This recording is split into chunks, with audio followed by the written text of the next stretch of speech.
Hi, and welcome to 5.1 Static Friction. In this assignment, we talk about friction, namely static friction. And remember, static just means stationary. You could kind of remember that because you could, like, static, you could make this an O. What do I mean by that? It means the object's at rest. Not just constant velocity, but at rest. It's not moving at all. No motion, as you can see from this diagram. Now, it's very important that you read all the instructions up above here. It gives a nice example problem as well. And I really want you guys to try these problems on your own before watching this video. It's important that you see if you can do it for yourself first, and then you check your work. If you just are watching me do the problems, you're not gaining the maximum benefits from watching the video. All right, so number one. In the free body diagram above, are the forces balanced or unbalanced? And you could tell if the forces are balanced or unbalanced when you do the vector sum. You add all the forces together, and if the net force is 0, that means when you add up all the forces, they all cancel each other out. The forces are balanced. So you could see in the x direction, you have an applied force that's equal to your frictional force. You have a force due to gravity that's equal to your normal force in the y direction.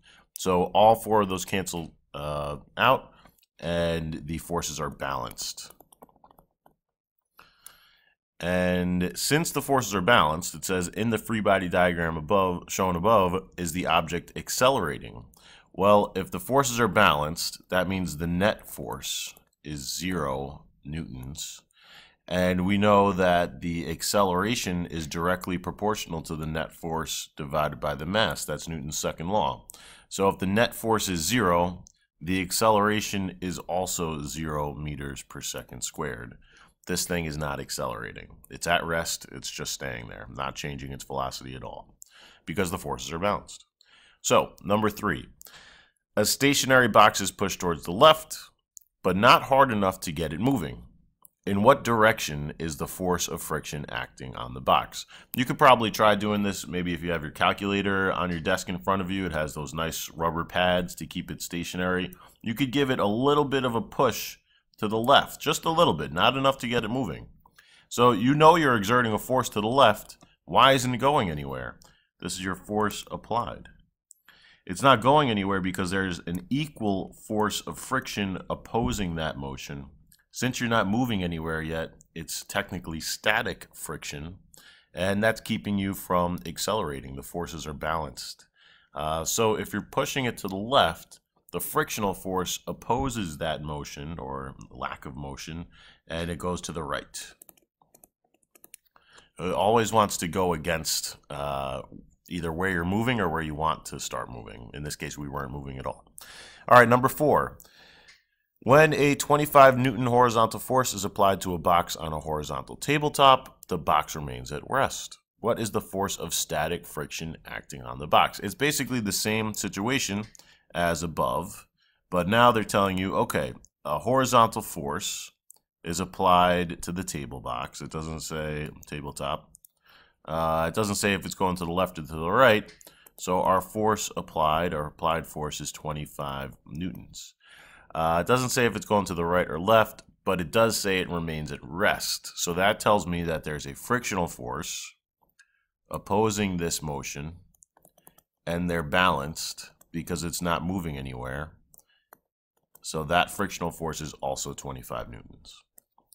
If the frictional force was greater than 25 newtons, it would accelerate opposite the direction you're pushing. That wouldn't happen. If it was between 0 and 25 newtons, that wouldn't be enough to counteract the applied force, and then you'd start moving, like, because your applied force would be bigger, so you'd have a net force, in this case to the left, the way we drew it. Same with if it was 0 newtons. If that would mean there's a frictionless surface, you apply a force, it's definitely going to start accelerating. Okay, number 5.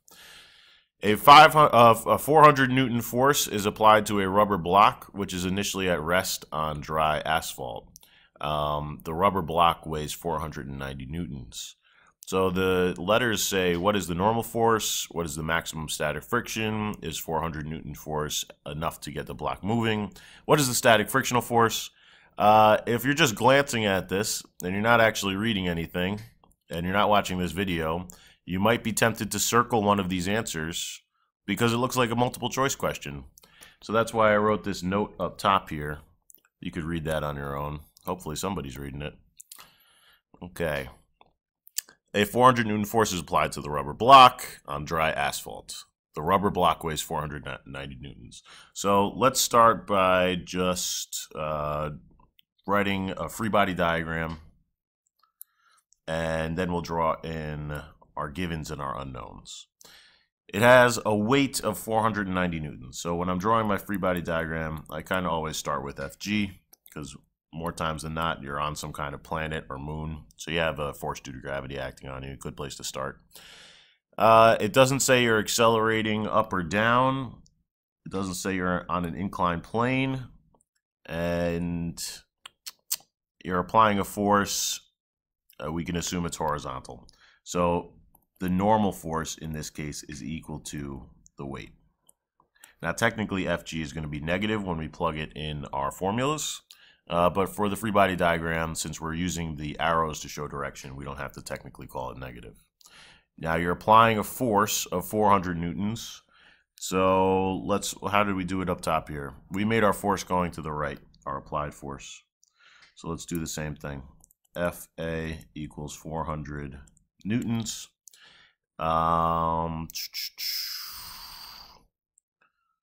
Okay, so we don't really know. We know there's going to be some kind of frictional force in this direction, but let's do some calculations. Number 5 is really scaffolded to work you through the problem. So for A, it says, what is the normal force acting on the block? We already kind of figured it out just by making our free body diagram. So our normal force in this case is 490 newtons. Then it says, what is the maximum static friction that the asphalt can exert on the block? And even gives you a hint. It says, look in your reference table for mu. Mu is the coefficient of friction. All right, so before we figure out, well, I guess we could just start by looking in the reference table here. So you pull out your reference table and you look. The problem says it's a rubber block on dry asphalt. So we're looking here. And it's not moving, so it starts at rest. We want to know what the maximum static friction is, so we're looking over here. We're going to do a calculation with that as our coefficient of friction, which again is this Greek letter mu. Okay, so we know that's 0.85. So we can write it in. This is mu equals 0.85. Now there's no units on that. It's just the coefficient of friction, but for that situation, rubber on dry asphalt. We also know that the normal force is equal to 490 newtons. And they're asking what is the frictional force. In this case, it's static, because we have the static coefficient there. So for B, you could do F of F is equal to mu F N. To keep yourself organized, you could write in the S subscript because we're talking about static friction. We're looking for the maximum static friction force, 85. So this tells you what type of materials you're working with. Rubber on asphalt. It could be ice and a skate, or rubber on ice, or a wax ski on snow. So it's important to know what the material is, but you're also looking at your normal force. How much force is there between the two surfaces? The more weight you have pushing down on you, the more normal force there's going to be, and that's going to increase the frictional force. What's easier to push across the floor? A little 10-pound weight or a nice 45-pound plate? If you do that in the weight room, you could see that the more weight you have, the more frictional force there is between the two surfaces. So this is 490 newtons. So your static frictional force is 416.5 newtons. That's not exactly significant figures. You do like 417 or 420 even. All right, but that's what it is. That's the static friction, if we're being very precise. It says, C, is the 400 Newton force enough to get the block moving? So this is the amount of force that you would need, the static friction, maximum static friction. You need to overcome this amount of force, 416.5 newtons. We're only pushing with 400 newtons, so it's not enough to overcome this maximum static friction. So it's not, no. We would need to apply a force of 417 newtons, or just a little bit above 416.5. in order to get this thing moving. Since we're not applying that much force, the static friction meets our force. It balances it out. So it says, what is the static frictional force acting on the block if you push with 400? In this case, it's going to be 400 newtons as well. As we saw in that Freebody diagram, the forces are balancing each other out. It's not going anywhere because we didn't overcome the maximum static friction. All right. 6.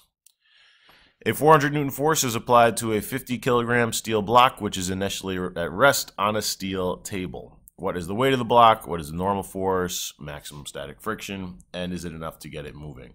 For these problems, this is how I really do it. So it's steel on steel. I know I'm thinking about friction. I look at my reference table. Where's steel on steel? We're not talking about this guy anymore. Steel on steel is right here. And then it said that it's at rest on the steel table, so we're dealing with static, 0.74. It's stationary, so we use static. So mu s is equal to 0.74. Then they tell you the mass of the block is 50 kilograms, and your applied force is 400 newtons. Excuse me. So we could draw ourselves a Freebody diagram.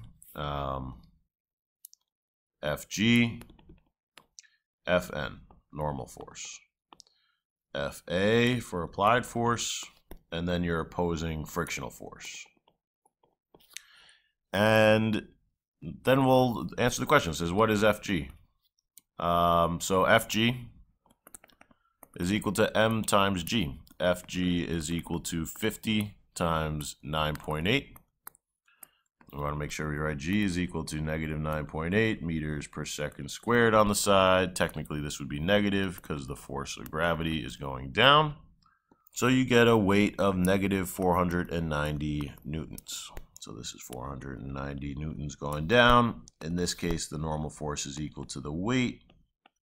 So the normal force is that. And that's what the next one is. So Fg is equal to negative 490 newtons. It's going down. Fn is equal and opposite in this case. So it's going up. What is the maximum static friction that the block's surface can exert on the table? So we just use F equals mu Fn. We're dealing with static friction. So mu is 0.74. The normal force, we calculated it, 490 newtons. So the static frictional force is equal to 362.6 newtons. So that's this. Is the 400 Newton force enough to get the block moving? The maximum frictional force, the maximum static frictional force that this steel block can exert on the steel table is 362.6 newtons. Anything over this force will get the block to start moving. Because you can't just keep on increasing your static frictional force up to infinity. There's a tipping point where eventually, yes, I can apply enough force to get this thing moving. In this case, you would need 362.6 newtons. We're applying 400 newtons. So this is 400. The maximum is 362.6. So we're beating the frictional force, yes. it does start moving. And we'll talk about what happens when you start moving in the next one. Then it turns into kinetic friction, and the kinetic friction is actually less than the maximum static friction. So if you're pushing with that 400 newtons, you'll be accelerating that block. Number 7, according to your reference table, what is the minimum horizontal force needed to start a 150 Newton wood block on a wood table in motion? So you want to get it started in motion. So the wood on wood, we look in our reference table, not looking at this anymore, wood on wood, and it's stationary. So we're looking at 0.42. So mu S is equal to 0.42. They're telling you the amount of newtons that the wood block has, so they're telling you Fg is equal to 150 newtons. And you know that's the normal force too. We could draw our free-body diagram, but if I was doing these and I get really good at it, you don't technically have to draw the free-body diagram for a nice easy question like this. And they ask, what is the maximum amount of force that you need? So it just all boils down to Ff equals mu Fn. And once you get the hang of like what these variables mean and what is maximum static friction and what is the coefficient of friction, you just plug in numbers into the equation again. And hopefully you do have that background understanding, because you need to apply it in different situations.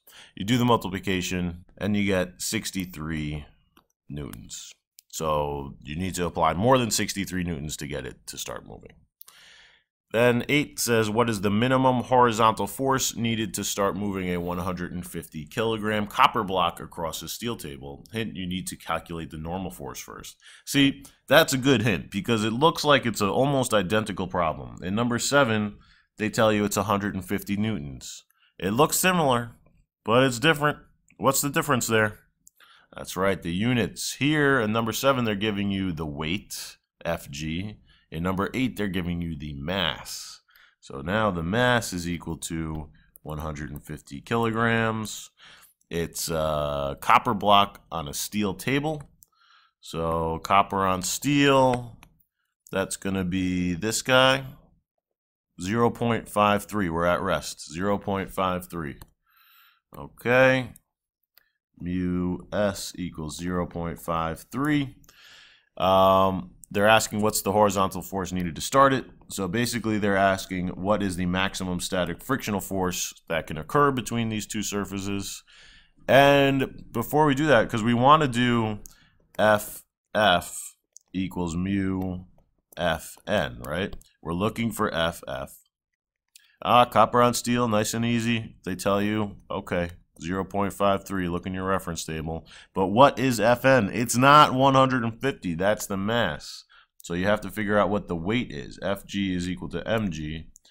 Fg is equal to 150 times negative 9.8 meters per second squared. So the weight is actually 1,470 newtons going down. And again, if we were going to draw our free body diagram, if you're like, well, why did you do Fg? They're looking for Fn. Fg and Fn in this case are equal and opposite. So if you know this is 1470 going down, you know this is 1470 going up. And you could just plug it in over here. 1470 newtons. So FFS is equal to the product of those two, 779.1 newtons. Okay, good. So you need to overcome that much. So if you do 779.2 newtons, you'll be moving that copper block. Okay, number 9. The diagram below represents a block at rest on an incline. The block is being held stationary by static friction. Which vector best represents the frictional force acting on the block? Very interesting. All right, so if we were going to draw our own force vectors on here, we would have the weight going straight down to the center of the planet. The normal force would be acting perpendicular to the surface. So it goes in this is F N. That's the normal force. And now, okay, let's see, what direction is the frictional force acting? Well, what direction does this box want to go? Doesn't this box want to go in the D direction? It does. So friction opposes motion. It's going to go this way, this F, F, S. It's opposing the motion. So circle the letter B. All right, there you go. Have a good day.